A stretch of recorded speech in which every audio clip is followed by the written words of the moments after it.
family. So, tuloy-tuloy na po tayo. Let's open up our Bible or wala yung ibang Bible sa atin. So, let's check on our screen. The Bible says in Proverbs chapter 18, verse 17. Proverbs 18:17. Sabay-sabay po natin basahin. 1, 2, 3, go! The one who first states a case seems right until the other comes and cross-examine. Sabi po dito, kung sino yung unang nakapagsalita doon sa kaso, para bagang tama. Until, sabi doon, hanggat merong isang dumating at kinross-examine. Ibig sabihin po, dinoble check. Ibig sabihin, pinag-aralan kung tama ba yung kanyang sinabi. Sapagkat alam niyo po, this week, since last week po, no, as we all know, nagkaroon ng giyera sa Israel at ang dami pong mga fake news na lumabas against the Israel, against the Hamas, against the Palestine. At isa po dyan, ito pong nakita ko, na sabi rito, may pinalabas na video na akala nila isang helicopter ay bumagsak mula sa Israel or sa Gaza. Pero ang reality pala, ito ay video game na Arma 3. Ewan ko kung may napanood nyo sa mga Facebook ngayon, yung mga nagte-trending na yung mga missile naglalaban sa ere. Totoo namang may ganun pong nangyayari. Pero yung karamihan ng lumabas, peke, video games lang pala yun. Akala ko talaga yung alam niyo yun, yung mga baril ng tangke, may ilaw, parang may lightning. Sabi ko, ang ganda. Pero nung kinross-examine ko, parang di yata totoo to. Parang nakikita ko lang sa games to. Parang ang dating yun. So, ang dami mga misinformation. And I don't know about you, nabiktima na ba kayo ng mga fake news? Di ba? Si Michael V, ilang beses nang namatay. Di ba? Si Kobe Bryant, sana yun ang fake news. Sana buhay pa siya. Kaya alam, hindi eh. Alright? Because the truth is, many Filipinos, lalo po yung mga addict sa social media, 86% of internet users, alam niyo po ba, admit na napepeke ng mga fake news. O, di ba? Sino dito nakapag-share ka na, hindi ka muna nag-cross-examine, nakita mo, peke pala yung shiner mo.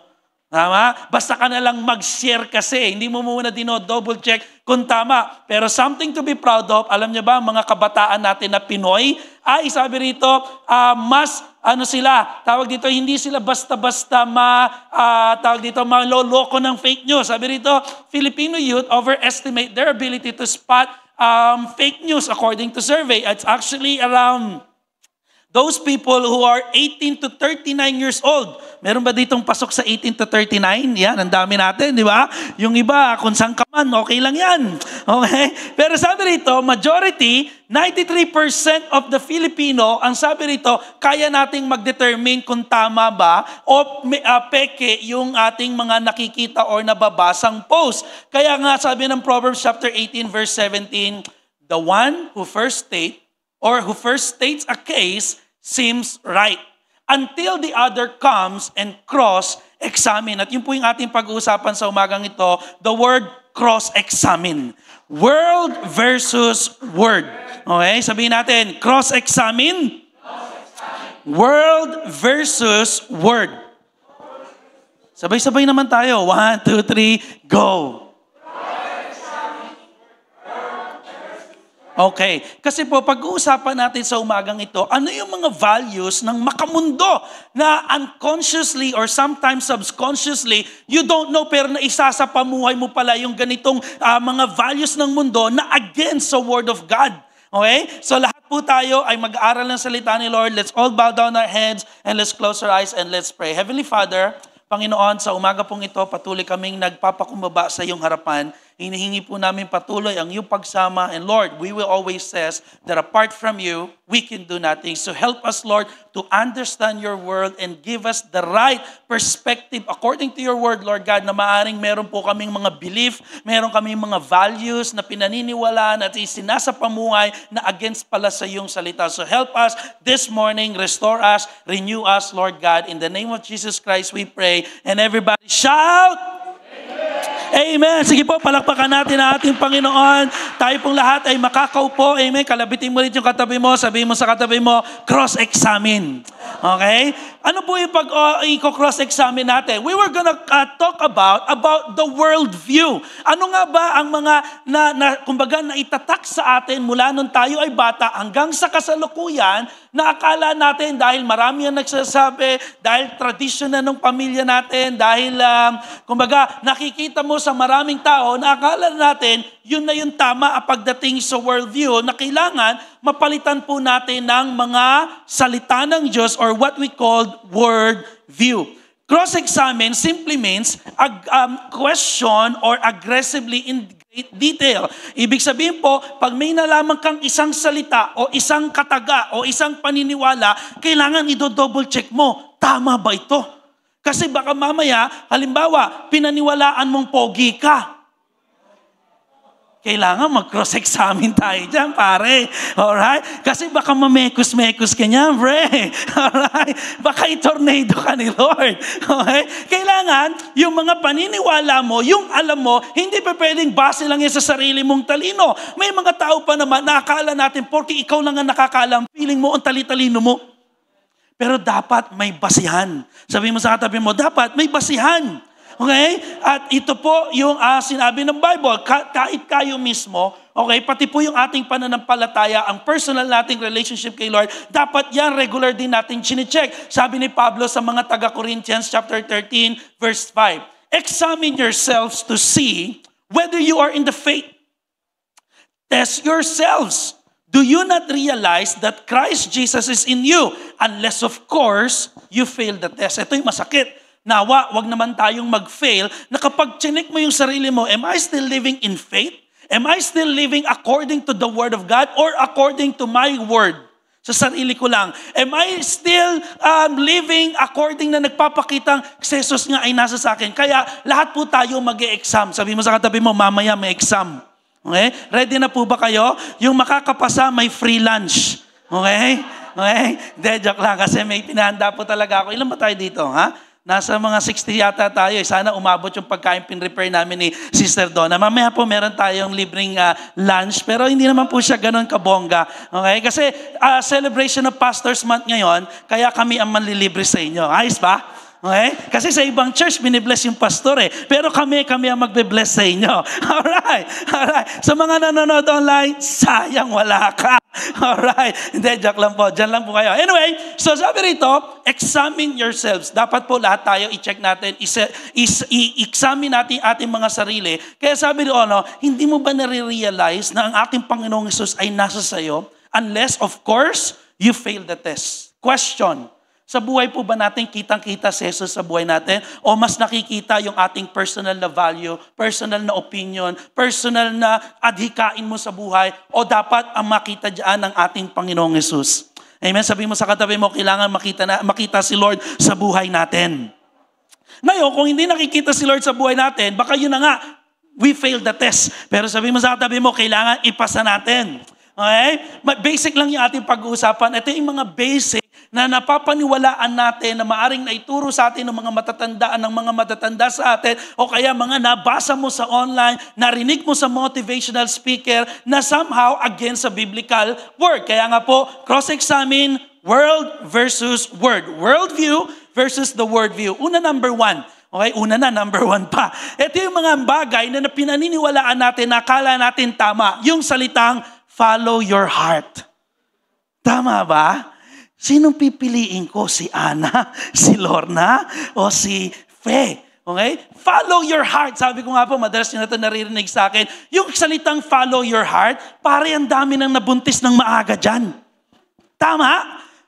Ako man personally, dahil pinalo ko yung heart ko, ang aga naming nag-anak ni Sister Donna. Tama? Kaya si Mandrake parang kapatid ko lang dahil hindi nagkakalayo yung edad namin. Kasi bakit? Sinundan mo yung puso mo. Yun ba ang sabi ng Bible? Tingnan niyo sabi ng Bible in Proverbs chapter 28, verse 26. He that trusted in his own heart is a...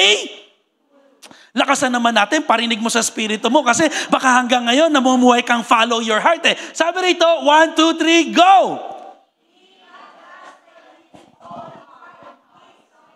Is a fool. No, hindi swimming pool kung hindi kamangmangan ang taong nagtitiwala sa kanyang puso. Yon, salamat kapatid. At sino mo? Tingnan mo yung katabi mo. Sabi mo, ano ka ba? Ha? Saan ka nagtitiwala? Sino sinusunod mo? Okay? Ano ba sabi ng Bible? Kasi tinuturo ng mundo, totoo lang Sige, sundin mo yung laman ng puso mo kahit bata ka pa, mag-boyfriend ka na kahit wala ka pa sa edad. Tama? Sundin mo yung laman ng puso mo. Kahit may asawa ka na, magkaroon ka pa rin ng interest sa ibang babae o sa ibang lalaki. Tama ba yun? Tama? Sundin mo yung laman ng puso mo. Huwag ka magpatawad kasi masyado kang nasaktan. Huwag mo siyang patawarin kasi grabe ang ginawa niya. Buti kung konti lang ginawa sa'yo, pwede mong patawarin. Yung ba yung sinabi ng Bible? Hindi eh. Sabi rito, ang nagtitiwala sa kanyang puso ay isang mangmang. Okay? Anong sabi ng Bible? In Deuteronomy chapter 13 verse 4, it is the Lord, your God, you must follow. Kung meron pala tayong ifa-follow, hindi yung puso natin, kung hindi ang ating Panginoong Diyos. And Him you must revere. Keep His commandment and obey Him. Serve Him and hold fast to Him. Kasi alam niyo po, kapag ka ang Diyos ang ating sinunod, okay, hindi ang puso natin, doon po nagkakaroon ng totoong pagbabago ng ating puso. And my hope and prayer, sagutin na natin yung tumatawag sa atin para hindi tayo nadidistract. Okay? Sabi rin ng Bible, sa ating Panginoong Diyos ang ating dapat sundin. Sundin ang kanyang mga utos at sabi doon, paglingkuran siya. So, ibig sabihin, malinaw na agad na yung salitang sundin mo yung damdamin mo, hindi tama. Okay? Lalo kapag ang damdamin mo ay malayo sa Diyos. Marami tayong desisyon sa buhay na sinunod natin yung ating sariling, alam mo yung mga salitang nararamdaman ko ganito eh. Katulad ng mga nanguhula sa Quiapo, di ba? Bakit kaya hindi nila mahulaan yung kanilang sariling kapalaran? Kasi kailangan, ang sinusunod natin ay ang Diyos at sabi doon, hindi lamang natin siya dapat sundin, kailangan natin siyang paglingkuran. Alright? Maging ating Panginoong Diyos, ang ganda po ng mga nangyari dito sapagkat ironically, kabago-bago lang ng pag-start ng ministeryo ng ating Panginoong Diyos. Pero whenever He said to His disciples to come follow me, unexpectedly and kumbaga kakagulat-gulat, biglang sumunod yung mga follower niya. In Matthew chapter 4 verse 18 to 21, sabi dito, as Jesus was walking beside Sea of Galilee, He saw two brothers, Simon called Peter, na yung ating drummer, Simon Peter na. Okay, dalawa yun eh. Isang Simon, Peter, at may John ka pa. Tama bro? Alright, disciple talaga ni Lord to eh. Okay? Sabi doon, and his brother Andrew, they were casting net into the lake and they were fishermen. Come, follow me, Jesus said, and I will send you out to fish for people. At once they left their nets and followed Him.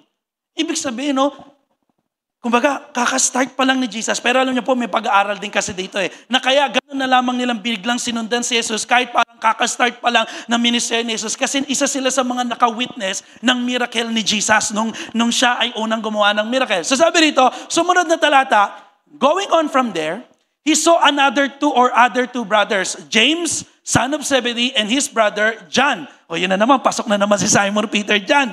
Okay? They were in the boat with their father Zebedee, prepared their nets. Jesus called them and immediately they left the boat and their father and followed Him. And the truth is, marami sa atin tinatawag ka ni Lord, kaya lang ang dami nating alibay sa buhay. Nawa, magaya natin itong mga disciples na kung nakita mo na yung miracle ni Lord sa buhay mo, nakita mo na yung pagkilos ni Lord, ano pang inihintay mo? Not follow your heart, but we need to follow Jesus. Sabi mo sa katabi mo, we have to follow Jesus. Okay? Sa buhay po ba natin, nakikitang sinusunod natin si Lord? Salamat po sa lahat ng mga naglilingkod kay Lord na sa kabila ng kawalan pero nagpapatuloy. Bakit? Ano pong sabi ng Mark chapter 8 verse 35? If you try to hang on to your life, you will lose it. Maraming tao ayaw maglingkod kay Lord, ayaw sumunod sa Diyos, mas lalong nawawalan ng buhay.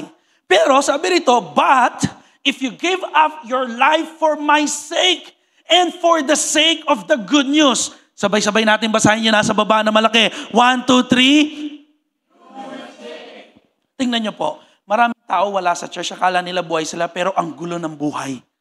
Tama? Maraming tao sinusunod ang kanilang puso, sinusunod ang kanilang gusto, pero eventually, mas lalong nawawala ng buhay. Pero sabi ni Jesus, ang sino mang ibinibigay ang buhay para sa akin, for my sake and for the sake of the good news, you will save it. Gusto mo maligtas ang buhay mo, kapatid? Hindi lang actually mapunta ka ng langit eh.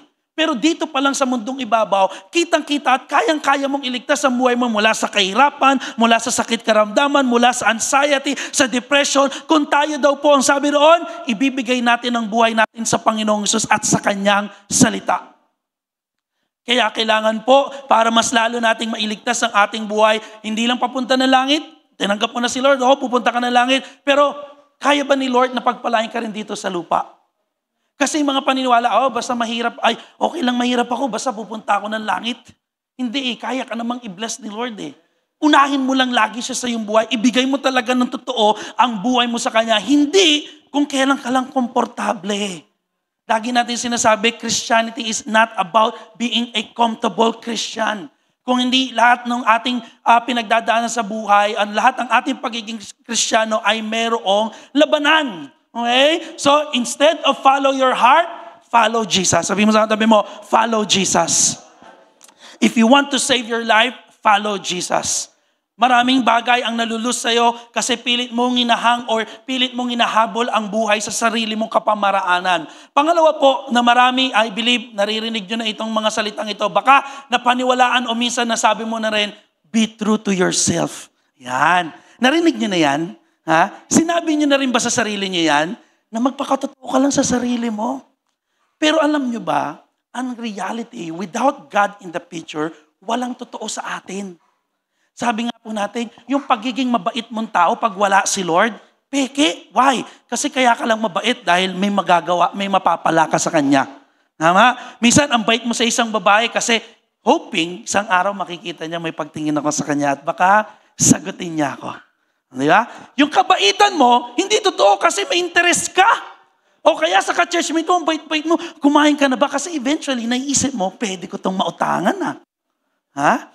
Pwede ko itong mahiraman. Kaya ang totoo, sabi rin ng Bible, ang kinakausap ng ating Panginoong Jesus yung mga Hudyo, sabi ng Panginoong Jesus in John chapter 8 verse 44, for you are the children of your father the devil, and you love to do the evil things he does.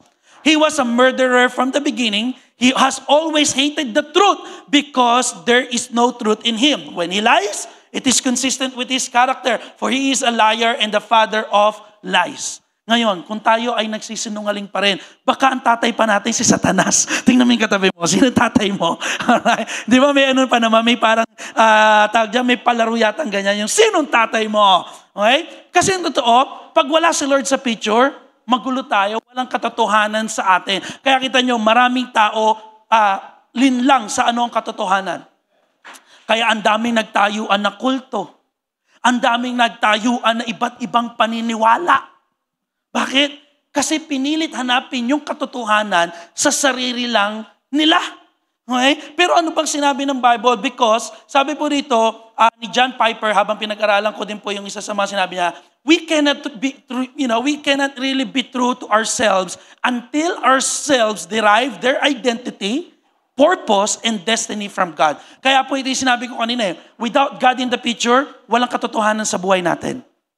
Kasi sabi ng Bible, sa simula't simula pa, tayo ay makasalanan na. Nasa sinapupunan pa lang tayo ng nanay natin, makasalanan na tayo dahil minana natin yung kasalanan na yun. Ngayon, kung makasalanan ka na, saan ka magbe-base ngayon ng katotohanan? Tama? Kaya hindi ka pwede sasabihin mo sa sarili mo, I will just be true to myself. No, kailangan may basihan. Kasi si Jesus, anong sabi niya? Matthew chapter 16 verse 24, whoever wants to be my disciple must deny themselves. Hindi must be true to themselves. Kailangan daw i-deny natin ating sarili and take up our cross and follow Jesus. Being true to Jesus by denying yourself is actually where you find the truth about yourself. Gusto mo malaman ng totoo sa sarili mo? Sumunod ka kay Jesus. I-deny mo yung sarili mong pita, i-deny mo yung sarili mong, alam mo yung gusto, sundin mo si Jesus, doon mo makikilala kung sino ka talaga. Ang sabi doon, and can therefore become more true to yourself. Derive simply means, i-obtain mo yung sarili mo na ma-receive mo yung totoo mong identity. Tignan mo totoo lang, maraming tao din, ligaw pagdating sa kanilang identity. Di ba? Babae ako. Pero kitang-kita mo, ang dami mong muscle, may abs ka pa, at higit sa lahat, alam mo na ikaw ay isang lalaki, hindi may tatanggi. Hindi mo pwedeng, lalo mga kapatid nating LGBT, mahal naman natin sila, we don't condemn them, we love them. Pero kasi yung truth para sa kanila, hindi yun yung sinasabi ng Bible. At hindi rin inuutos ng Bible, be true to yourself. Ang sabi roon, i-deny mo yung sarili mo. Why? Kasi kapag dinay mo ang sarili mo, doon mo malalaman kung anong totoo sa sarili mo. Grabe, no? Parang ang hirap intindihin. I-deny ko yung sarili ko to follow Jesus, doon ko malalaman ang totoong ako. Paano yung pastor? Si Jesus ang makakasagot. Kaya ngayon, kung nasa season ka ng ligaw ka, di mo alam anong gagawin mo, di mo alam paano ka magsisimula, di mo alam kung sinong paniniwalaan mo, kailangan mo lang i-deny yung sarili mo at sumunod sa ating Panginoong Hesus.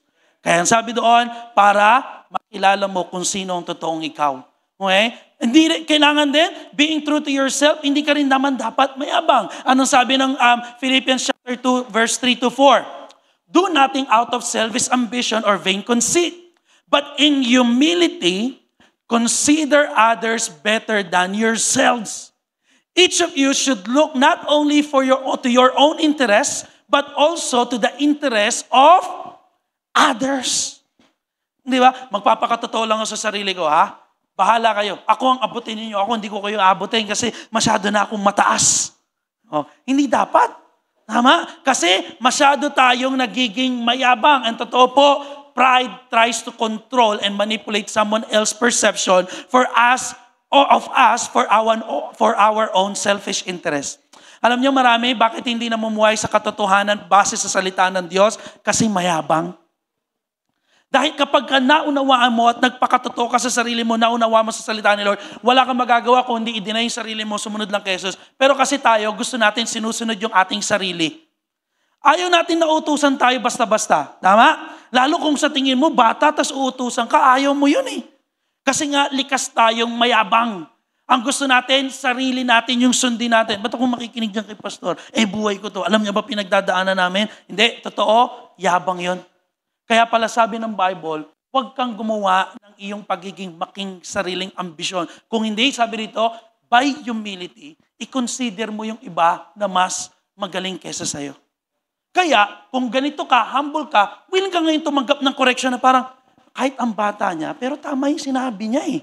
Mali talaga ako, sige, susunod ako. Pero pag pumasok sa yung pride, wala, ang gagawin mo, kukontrolin mo, at imamanipulate mo yung pagtingin sa iyo ng iba. Kaya tingin sa iyo, akala mo, wow, ang lakas-lakas mo, ang galing-galing mo, pero deep inside pala, selfish interest lang yon. Kaya sabihin mo sa katabi mo, hindi tayo dapat be true to ourselves. We must deny ourselves for the sake of the gospel. Amen ba? Pangatlo, at malapit na po tayo matapos. Mabilis lang to eh. Okay? Ito pa, marami rin sa atin. Ito ang ating ginagawa. Una, be true to yourself. No? Tunuturo ng mundo. Dahil totoo ka na sa sarili mo, sunod na dapat mong gawin, live your truth. Ayan, narinig niyo na yan? Okay? Isa pa mo kung isa tingin mong tama. Pero ulitin ko mga kapatid, ano ba ang tama sa paningin mo? Saan mo nakuha yung salitang tama sa sarili mo lang? Dapat merong basihan. Live your truth simply means to live however you want you want based on whatever you feel is true at that moment. Ito yung pagkakasalitang live your truth. Kung ano yung nararamdaman mo na tama, okay na yan. Kahit mali. You know what? We can be sincere but sincerely wrong. Sabi mo sa katabi mo, you can be sincere but sincerely wrong. At marami sa atin yan, totoo naman, sincere naman eh. Pero mali pa rin yung kanilang pagiging tama. Okay? This isn't livable, this isn't sustainable, and last, this is not biblical. Live for Jesus because He is the truth. Tingnan niyo po mga kapatid natin na sa mga LGBT community, ang paniniwala nila, ang katotohanan sa kanila, lalaki sila kahit sila ay babae. At babae sila kahit sila ay lalaki. That's why they live their truth. Pero, hindi ibig sabihin, nililive mo yung truth mo, nasa tama ka. Kasi dapat, sabi ko nga po, may basihan. Anong basihan? Nasa Bible. Sino ba ang katotohanan? Si Jesus mismo nagsabi, Jesus answered that I am the way, the truth, and the life. Next picture, John 14:6.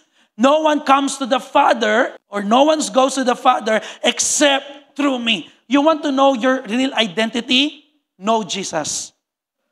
You want to know your true purpose? Come to Jesus. You want to know kung anong gagawin mo sa buhay at saan ka papunta? Always go back to Jesus. Why? Kasi siya mismo yung nagsabi, siya ang daan, siya ang buhay, at siya ang katotohanan.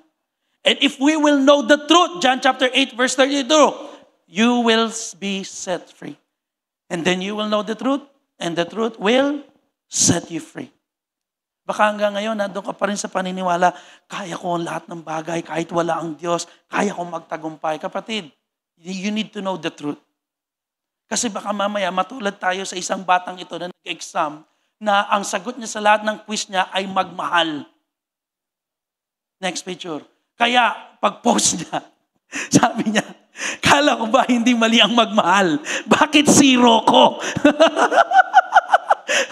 Di ba? Sincere naman siya eh. Sincere sa sasagot niya. Nagpakuha ang teacher ng 1/4 sheet of paper. Ito yung exam, 1 to 8. Lahat ng sagot niya, magmahal. Kailan ba mali ang magmahal? Pero bakit daw siya zero? Kasi nga mga kapatid, kapag hindi mo natuklasan ang totoong katotohanan, yung alam mong tama ay pwedeng mali. Because we can be sincere, but sincerely wrong.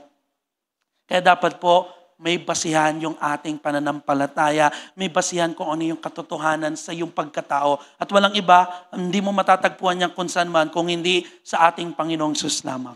Amen. Ngayon, tanong ko po, sino dito ang naniniwala na sa ating Panginoong Sus? Sumigaw ng amen. Amen. Totoo, kilala nyo si Jesus? Amen. Yung iba, hindi nyo kilala. Sino kilala nyo?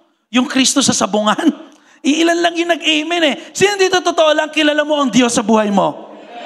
Amen. Ito gandang reminder at test ulit sa atin. 1 John chapter 2 verse 4. If someone claims, I know God, but doesn't obey God's commandment, that person is a liar and is not living in the truth. Nung pinag-aralan ko to, parang medyo nasaktan din ako.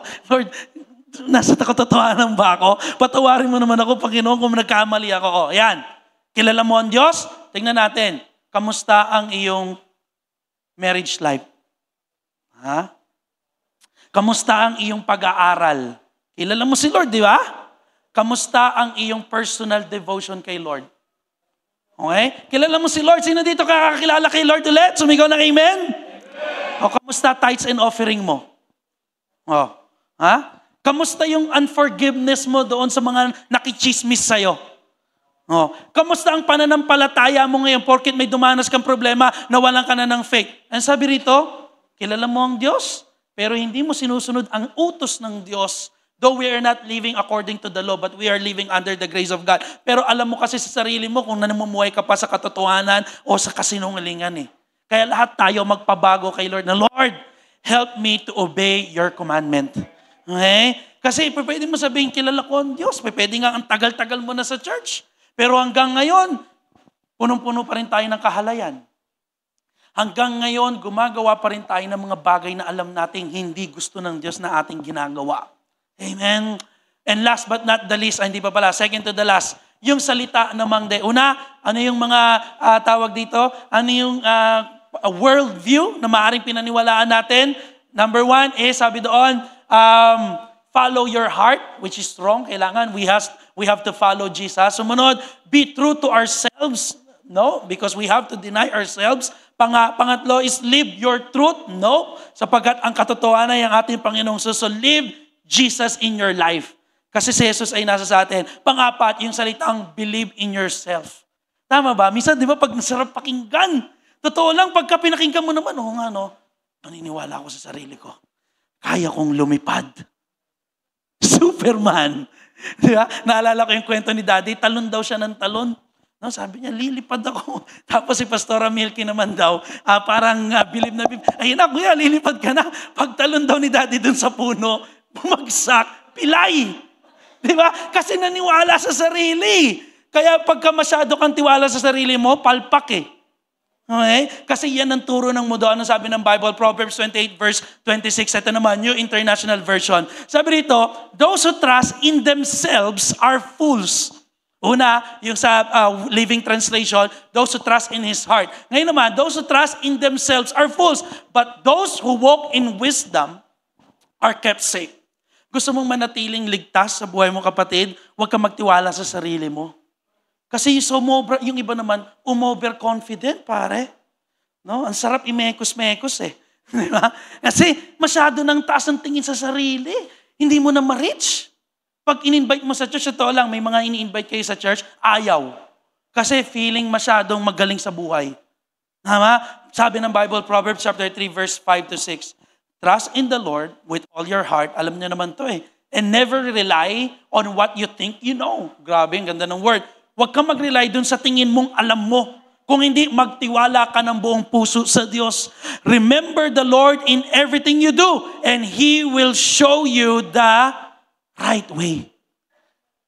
Maaring ngayon ligaw ka, kasi baka mamaya, hindi ka na nagtitiwala kay Lord.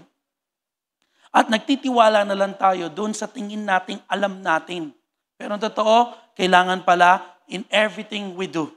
Whether you eat or you drink, give all to the glory of God. At sabi doon, lahat ng ating ginagawa, ipagkatiwala mo sa Diyos. And God will show us the right way.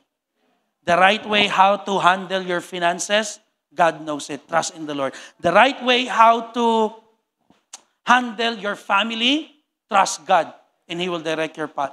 The right way how to manage your personal life, manage your thought, just simply, remember the Lord in everything. The Lord, itong isipan ko masyadong negative. Kung ano halos gusto ko na po magpakamatay. But I'm gonna put it and trust you.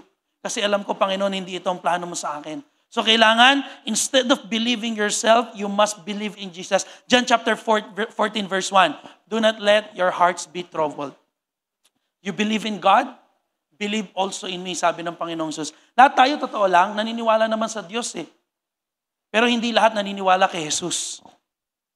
Paano natin masasabing naniniwala tayo kay Jesus? Sa pamamagitan na dapat po na isa sa pamuhay natin. Alam niyo bakit delikado ang masyado kang tiwala sa sarili mo? Wala naman masama. Yung may mga pagkakataong kailangan mo talagang, kaya ko to. Kunyari, manliligaw ka, haharap ka sa biyenan mo na, mga future biyenan mo. Kaya mo to pero mas higit na kailangan mo magtiwala sa Panginoong Jesus because trusting and believing ourselves won't get us very far. Because oftentimes, we are not trustworthy. Totoo naman, minsan, tayo mismo hindi katiwa-tiwala. Tingnan mo yung katabi mo. Sige, tingin ka muna. Tingnan mo siya. Katiwa-tiwala ba yung katabi mo? Ha? Yung walang katabi, tingin ka sa likod mo. Sige ka. Ha? Ikaw sa tingin mo, katiwa-tiwala ba yung katabi mo? Alam nyo, without God in the picture, kung wala si Jesus sa kanya, hindi katiwa-tiwala yan. Papa-cute lang yan, pero gusto niya ang babae sa church. Tama? Papa-smile lang yan, pero naghahanap niya na sino kayang pwede mautangan dito. Ha? Pero Jesus is always trustworthy. Salamat na lang sa kabila na hindi tayo katiwa-tiwala. Ako mismo hindi ako katiwa-tiwala para mangaral sa inyo. Pero salamat na lamang si Jesus ay katiwa-tiwala. We can always believe in what Jesus says is true. Amen? Kaya pag sinabi ni Lord, kaya kanyang baguhin, babaguhin kanya. Why? Kasi siya yung katotohanan and He embodies the truth. And we are supposed to believe in Him. Kaya kung meron kang higit na paniniwalaan, hindi ang sarili mo, kundi ang ating Panginoong Hesus sapagkat siya lamang ang kayang magbago ng sitwasyon natin. Amen? Palakpakan naman natin ang ating Panginoon. Hallelujah. And as we end, okay, ito na. Lahat tayo tatamaan dito yung salitang, you only live once. Yan. Pastor, bakit ako magpapasakop sa church? Buhay ko to. Gusto kong gawin kung anong gusto ko. Naalala niyo tinuro ko about freedom? Freedom is not doing what you think you know or you have the power to do what you want, kundi the power to do what is right. Okay? Kaya sabi ng Bible in Mark chapter 8 verse 36, Jesus said, what good it is or is it to gain the whole world but lose your soul? Sige, ang kulit mo ayaw mong sumunod kay Lord. Ayaw mong magmahal, ayaw mong magpatawad, ayaw mong maglingkod kay Lord, mas gusto mong inuuna yung sarili mo. Sige, mapasayo na ang buong sanlibutan. Ikaw na pinakamaganda, ikaw na pinakamayaman, ikaw na ang pinakamagaling. Sa iyo na yan. Pati yung mga gamit namin, mga sapatos ko po, sa inyo na. Sino ba dito size 11? Yon, size 11. Sa inyo na, pag-rapture. Pag nandun na ako sa langit, sa inyo na. Bahala kayo dyan. Okay? Pero sabi rin, mapasay na lahat yan. Pero kung mapapahamak ang kaluluwa mo, pupunta ka ng impyerno, ikaw ang pinakaaba sa lahat. Kaya tanungin mo yung katabi mo, ikaw, saan ka ba pupunta? Masyado kang focus sa sarili mo. Masyado kang focus sa pagiging komportable mo. Pero nakalimutan mo yung pagiging komportable mo. At the end, dadaling ka niyan sa kapahamakan. Kaya kailangan daw po, mas unahin natin si Lord sa ating buhay para hindi malose yung ating kaluluwa. Alam niyo, sa totoo lang, bonus na lang talaga na pagpalain tayo ni Lord dito sa lupa eh. Pero ang pinakamalaga, yung eternal security po nating lahat na one day, pagbalik ng ating Panginoong Sus, lahat tayo kasama niya pupunta ng langit. Kesa narating mo nga, ang ganda ng buhay mo rito, wow, nakakainggit ka. Pero totoo, kung ikaw naman ay hindi mapupunta ng langit, useless din. Meron pang ang kasabihan eh, sige, gawin mo lang hanggat masaya ka. Hanggat wala kang tinatapakang tao. Pero alam niyo po, paglilingkod kay Lord, darating at darating ang time, kailangan mong tapakan yung pagkatao nila. Hindi dahil binabastos mo sila, kundi dahil according to the Word of God, na yung paniniwala nila ay against na pala sa word ng salita ng Diyos. Amen? Kaya sabi ng Bible in Galatians chapter 6, verse 7 to 8, do not be deceived, mga kapatid. God cannot be mocked. A man reaps what he sows. Whoever sows to please their flesh, from the flesh will reap destruction. But whoever sows to please the Spirit, and from the Spirit will reap eternal life. Kaya talaga hindi mo pwede sabihin, oh, buhay ko to, sige, party-party, inom ng inom, alak ng alak, sigarilyo na sigarilyo, bisyo pa ng bisyo. Sabi doon, no, sige, magtanim ka ng makalaman. Sabi rito, ang aanihin mo ay distraction. Ibig sabihin, parusa ng Diyos, galit at puot ng Diyos.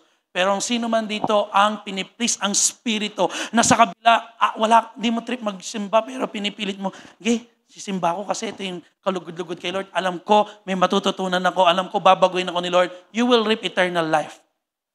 Kahit parang ayaw mo mag-pray kasi hindi naman tinutugon ni Lord yung panalangin mo, pero you still pray, you will reap eternal life.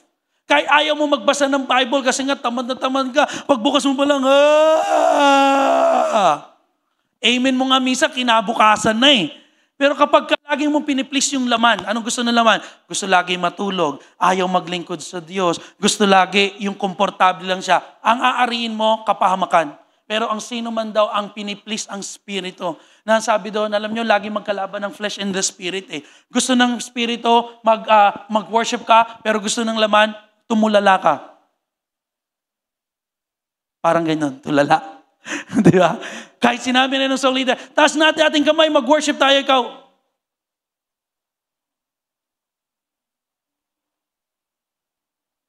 Kru. Kasi bakit? Tamad na tamad tayo dahil piniplease mo yung sarili mong laman. Pero pag piniplease mo yung spirito, kahit ayaw mo, wala kang magawa kundi Lord. Sa'yo ko, Panginoon, I will just worship you. Because the truth is, mga kapatid, YOLO, you only live once, but you're not gonna die once. Sabi ni Chuck Missler, those born once will die twice. Intindihin niyo po ito, malalim ito eh. And those born twice will die once. Ano ibig sabihin? Yung mga taong isang beses lang nabuhay, ano yon? Naipanganak lang tayo sa laman, mamamatay ka 2 beses. Ano yung mamamatay sa'yo? Una, itong laman mo. Kasi lahat naman to talaga mamamatay tayo whether we like it or not. Pangalawa, yung kaluluwa mo napaparusahan ng eternal death sa impyerno. Na ang sabi ng Bible, kapag ikaw nasa impyerno, gusto mo nang mamatay pero hindi mo pa magawang mamatay kasi eternal na parusa na ng Diyos yun eh. Kaya magbantay ka, kapatid. Tiyakin mo na hindi ka lang you only live once. At ang sabi doon, those born twice. Ano yun? Una, naipanganak ka sa laman. Pangalawa, yung patay mong spirito, kailangan ma-born again. Kaya talagang pagiging born again, hindi pagsapi sa isang reliyon eh.